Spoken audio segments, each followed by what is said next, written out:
and gentlemen, members and friends, my name's Matt Bailey. I'm your National Ambassador and Branch Director for the Scotch Malt Whisky Society here in Australia. It's the 20th anniversary of the branch this month. 2002, John Rourke and Andre Thomas got together and built what we know as the Society today.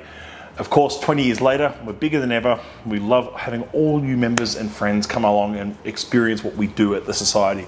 One of the things we continue to do is offer a Malt of the Month. Now, Malt of the Month is something that we've got a good allocation of, that we can offer up at a great price, and something that we think is fun, shareable, and we think you'll like. So that's really the criteria for Malt of the Month, in case anyone's been wondering.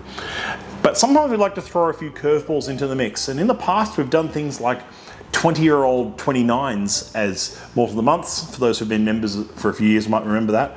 And even some older other whiskies and some other oddities, and even an American whiskey once.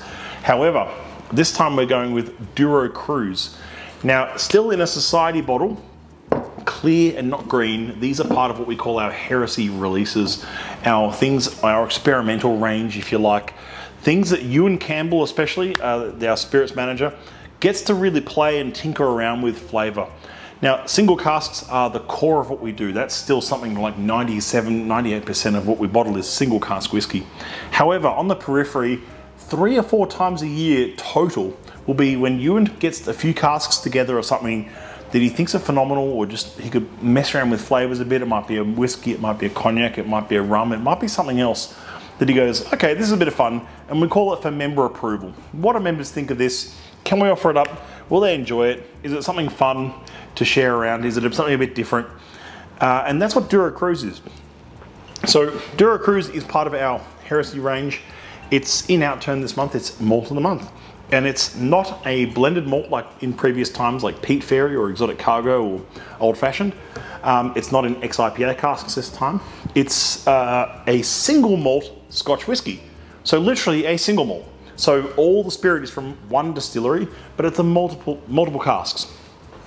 So I think the global yield on this was like 1,300 bottles or something like that.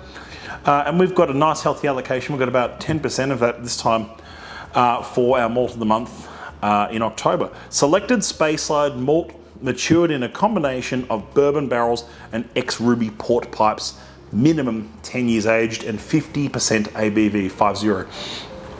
That's pretty cool. Even on specs alone for a single malt, a 10-year-old high proof, 50% ABV, which is what Ewan calls his ideal drinking strength for these, matured in a combination of bourbon barrels and ex-ruby port pipes. So this might be an instance where he picked up a bunch of port pipes from this distillery, and they are phenomenal quality, and you want to see what would happen if we sort of blended them together, or vatted. You know what, I'd get in trouble in Scotland for saying the word vatted. I don't think they'd like to use that word anymore. But let's pour a little bit of this and let's see how it goes. I'm going to do 2 pours of this, however. One's just a little, just a wee dram in this glass here. It's very much a port whiskey, if that makes sense. It's a port lover's whiskey. There's a lovely dryness to it, like dry spices, that ruby red sort of port nose, red cake, red sponge cake. A bit of even like red licorice and red frogs. There's a lot of red in this. Did anyone catch a bottle of that? What was it called? Red Alert from recently, a few months ago? This kind of reminds me of that in some ways. Like red frogs and red candy. It's quite sweet.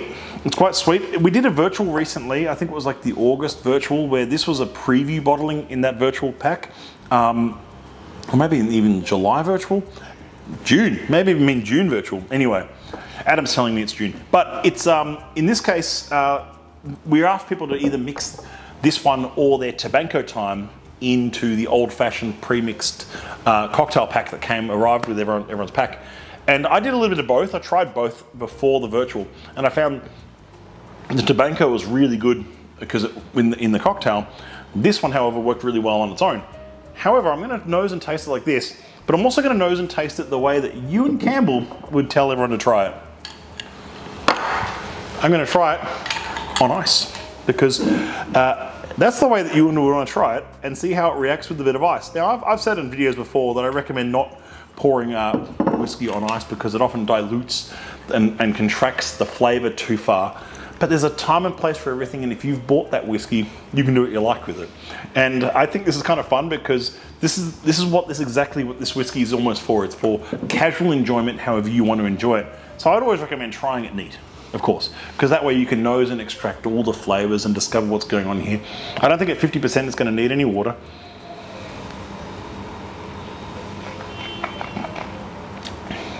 It's just a really lovely, clean port cask whiskey. Especially if you're a fan of, like, there's a lot of Aussie whiskey in port casks. If you're a fan of Australian whiskey in port casks, I think you'd be a fan of this as well. We're not revealed which distillery this single malt whiskey is from. It's from one distillery, minimum 10 years of age, and a really good balance of port casks and ex-bourbon casks used in this case. I've let that sit on ice now for a minute or two. Let's have a taste. That works. That's a fun summer sipper right there. That with a bit of tonic and lemon or something, make a really nice highball. I might actually sit on that one for a while after I finish this video. So I want to thank you all for coming along this journey, having a taste of Douro Cruise. Of course, Douro referencing the region of where these port casks would come from. But like I say, we don't take it too seriously with these releases, and it's a chance for us to sit, have a dram, share with friends, and that's what it's all about. That's what whiskey is all about. Thank you so much for being a member. Thank you so much for exploring this whiskey with me. Slàinte mhath, and I'll see you at some of our 20th anniversary celebrations coming up soon. Cheers.